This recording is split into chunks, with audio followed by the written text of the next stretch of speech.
আপনি চাইলেই এমনভাবে ফেসবুক ফ্রেন্ড লিস্ট করতে পারেন যারা ভালো ভালো জিনিস শেয়ার করে, যারা মোটিভেশনাল জিনিস শেয়ার করে, ইসলামের পক্ষে কথা বলে।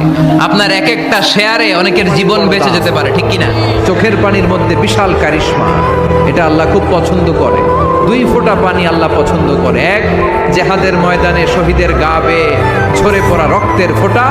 2 হচ্ছে অনুতপ্ত বান্দার চোখের পানি, তাহলে তোমার ভালো লাগবে। ওয়ালা তানজুর ইলা মান হুয়া আ'লা মিনকা, তোমার চেয়ে যে ভালো পজিশনে আছে ওর দিকে তাকিও না, যে খারাপ অবস্থানে আছে ওর দিকে তাকাও। তুমি তোমার অবস্থানে থেকে খুশি নও, কিন্তু অনেকে আছে তোমার অবস্থানে পৌঁছার জন্য সে লড়াই করে যাচ্ছে আর সংগ্রাম চালিয়ে যাচ্ছে। তোমার জায়গাটাতে পৌঁছা, যেই জায়গায় বসে তুমি আল্লাহরে গালি দাও তোমার ভাল লাগে না, ওই জায়গাটায় বিশ্বাসীরা বোকা হয় না, বিশ্বাসীরা ঝুঁক বোঝে কোপ মারে, সময় মতো কাজ করে। আওয়াজ করে বলতে হবে ঠিক কিনা? যেন আমরা করি। আল্লাহ কেমন